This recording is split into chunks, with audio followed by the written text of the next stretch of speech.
Hello Raiders, this is Ezron. Welcome to my $20 account challenge Bastion. So as you can see here, it is day 30 of the account, so it's been 7 days, a week since I did my last update. I think, the 30-day mark is a good place to do a little bit of reflection and how the account progressed compared to the couple of other accounts I've made over the past year. So I will collect up the regular pack free stuff, which is always nice. And I'm now getting into only 2 days left of daily gem pack. I'm gonna have to decide what I need to do over the next day in terms of do I buy this or do I buy something else, and how has that impacted the account. I think the other thing to note here at a high level is I'm account level 46. I think the last time I did this, it took just over 2 months to get to level 50. So I certainly am well ahead of that level of progress. I think some of it is due to playtime, some of it is just using extra energy and using gems to give me extra energy refills. And as I noted earlier, I've had the entire sparring pit unlocked for some time. And now my second set of 4 stars. If you'll see here, I have to scroll down 1, 2, 3, 4, 5, 6, 7, 8, 9, 10 potentially food champions. I'm a little behind in terms of just making 4-star level 1 champions to feed. As you see, one.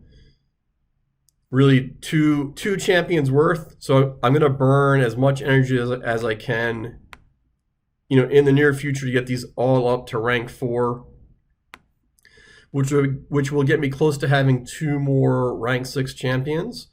Not really sure what I'm gonna do there yet. I've thought about Juliana and Romero just to get their set bonus. I've also thought about Madame Saris, who's quite good, or newest legendary Contra, or potentially even Armiger just for helping with Spider. So I've got lots of options here. I certainly haven't run out of immediate champs to build. It's more about prioritizing which ones to do in the immediate term. But I am trying to get champions who are not magic based, if at all possible. Right now, having Kael and Coffin Smasher and Rhonda, any kind of force affinity dungeon, say like Dragon 14, gives me a lot of headaches and hassles trying to clear. So getting people who have the affinity advantage over force champions, I think, will be hugely helpful for immediate term account progression. The other thing that's been killing me, in addition to affinity, has been accuracy problems on my champions. Now, it took me a couple of days since the last shot. The observant of you will notice I did put a new shirt on here, to do some Kael rebuilds. And I wanted to talk about Kael especially and why I was having some difficulty with him. Now, I'm going to pull up here. This is my initial Kael build. Hopefully it is big enough for everyone to see. This is largely the initial starter gear and the cruel set that you also get from one of the early missions. And while Kael was reasonably fast here and had almost full crit rate, he had really poor accuracy, and that had been hurting me for a long time. And just his inability to land poisons, it's such a significant part of his kit that he really couldn't do his job very well. And so this is one of the things that I set as an early goal of the account, is to use the Hell Hades optimizer more. So I went into the optimizer and asked it for a stat build. And here's what I ended up. You'll notice that while there are still 4 pieces of lifesteal, because I included that in the build, I ended up with 2 pieces of accuracy with speed and accuracy rolls. Like this, actually, for a rare 4-star piece, isn't bad. We all try to abandon 4 stars as quickly as you can to get in the 5-star world, but this isn't bad for really a 4-star piece. And then the boots that I had are actually quite good for a rare piece. That would have been, about as good as you can get as everything got in, or both rolls got into crit rate. But overall, not a bad piece that you can use for defense or attack champions. So this, I think, was an awesome find. And I finally managed to get a Dark Elves accuracy banner, which lucked into a speed subset roll. So this is a piece I will use for a long, long time. It just took me forever to get one. If you'll notice here, I still don't have any other Dark Elf accessories sitting around. I've been pleasantly surprised also with this Revenge Amulet. The accuracy certainly helps, but more about, I see it proccing the counterattack more than I would have expected based on a 5% chance. So I'm certainly going to try to get more of them from the CVC shop. The problem is, however, that this Kael update had a side effect of breaking my arena team, because then Kael, actually I probably should have done this before. I had a pretty traditional free-to-play arena team where War Maiden went with defense down before Kael nuked. So, War Maiden had 172 speed and, quite frankly, not very good accuracy either. And then let's go back. And then after the rebuild, Kael has 176 speed. So I was not doing well in the arena at all, and I fell down into, like, Silver 3. So again, Hell Hades Optimizer to the rescue.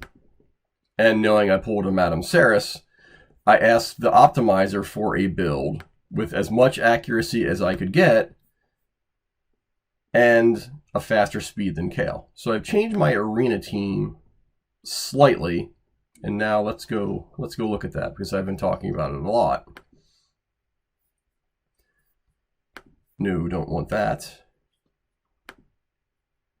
Right, so see here, still in Silver 3. If I'm away from the account for any amount of time, I get beat up relatively quickly. So my new arena team, we'll go look at it right here, is Genbo with the speed lead. The idea is then Madame Ceres goes, does drop defense, drop attack, Kael, and then Rhonda for any cleanup items. And basically, I'm just looking to victimize any team like this that doesn't have a speed lead.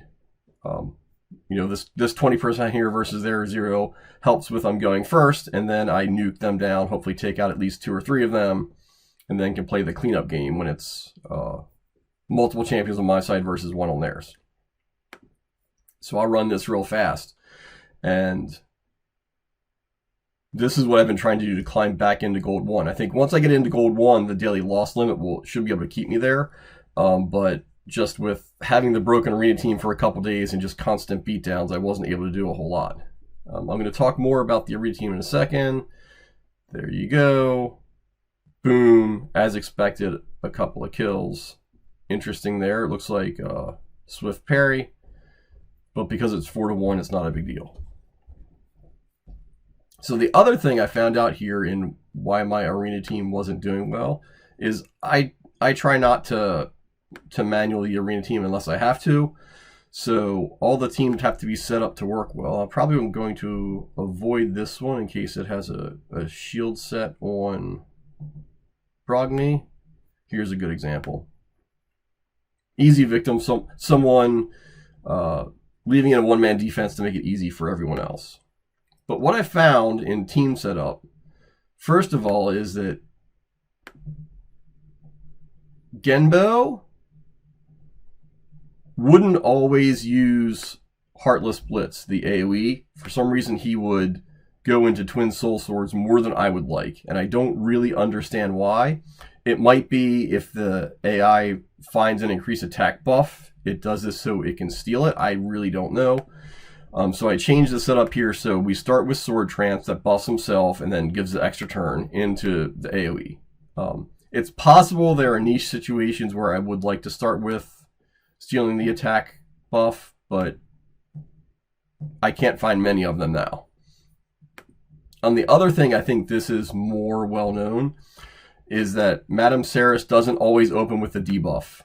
She sometimes opens with tricks or treats. That's not my preferred preferred opening. I always want her to do the decreased defense first, really is what I'm looking for, and then the decreased attack helps if I don't kill anyone. So I had to set that so that was her first choice always. Both of those things, that is fixing my turn order so Madame Saris goes before Kael, and updating the AI settings, make a big difference in my team, and now I'm able to auto through much more of Silver Arena than I was in the past. The idea is then to get back to gold and use the daily loss limit to sort of keep me there. Working through it, would like to be back by the end of day, I guess it would be Sunday the 20... No, I guess today is Sunday the 26th. By end of day today, to end up with a gold chest at Arena Reset. We'll see if that's possible or not. Then I think the last thing I want to talk about in this update, so I can get this created and published, is that there was the Champion Chase tournament over this last weekend. And here we go, clicking into the tournament itself. I'll let the screen draw real fast. I did manage to get 1,600 points by just pulling all of the ancients I had, because it was a double ancient weekend. I don't think it was ever really in the cards for me to get the chicken or one of the legendary books, but I did about as well as I could. And if you'll see, I'm holding 10th place here. It's possible in the morning I'll have to pull some mystery shards to stay there, but we'll see how it goes. The upside, however, is I got a whole bunch of champions that I think will give me things to do and people to build for quite a while. I'm going to bust through these because it will also help significantly with faction wars. Food champion, not a lot of help really. Don't think I'll ever use him, but Razin fusion champion, so big help there, will help me with the Razin. And Risk Harm, he's one of the newer rares. I think he's quite good from, I want to say 2 fusions ago. Quite happy to have him. We'll put him in my Faction Wars team. High Elves, here's where some of the great news starts. I ended up with an Apothecary, so he is now near the top of my build list, just for general dungeon use, especially now that he has the heal that can crit. I think he might be really, really good. Plan on putting him in at least probably Dragon Team and Fire Knight, if nothing else. It was a bit scary, you know, when you pull a Magister, he looks like an Apothecary, but it's like the biggest disappointment in the game, so some food there. And again, Hyria, I have the best ally attack champion in the game, so I don't think I will ever use her for anything other than food. Moving into Sacred Order.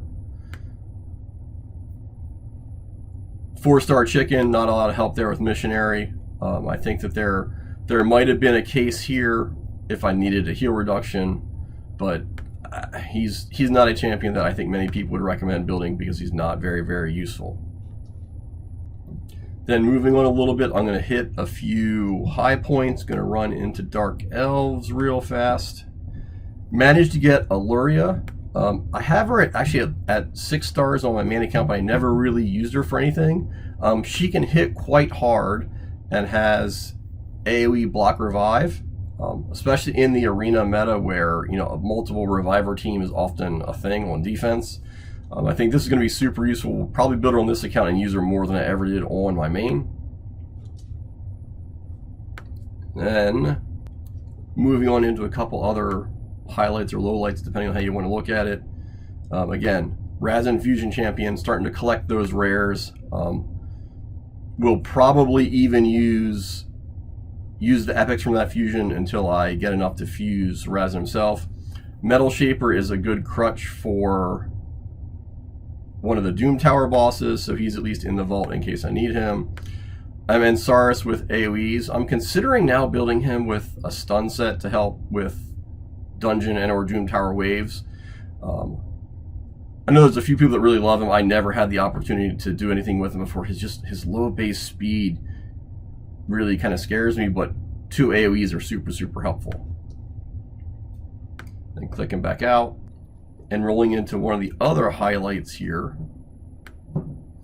managed to pull a Dark Elhane early. Now you do get her, I think, at 90 or 120 days from login rewards, but she's quite good for the arena, especially fighting freeze teams like Tormund's with her passive that activates the AoE when one of her teammates gets a freeze. So plan on getting ahead of the game with her, and then maybe when I get the other Dark Elhane, either it's automatic Faction Guardians or a book for her. So I was quite pleased with that pull as well. So the good news here is I now have a lot of champions to build and have exhausted, my supply of ancient shards on the 2x weekend. So I think I'm gonna move out of YOLO mode and stop using shards just because I need champions, and start to build the ones I have unbuilt and save for the ability to do fusions. I don't think the next fusion, I assume there's going to be one in March, I'll be able to save enough resources to achieve. But I think on the April 2023 fusion, whoever that is, I will probably make a big run at that. At that point, I'll have dungeons to level 16 or 20 and should have then enough, especially shards, saved up in order to make a run at that fusion. So a lot of updates here. Sorry for the gap in publishing them, but hopefully you'll see where I am now, and I will try to get another one out with cleanup items shortly. Hopefully you like this content. This is Ezron signing off.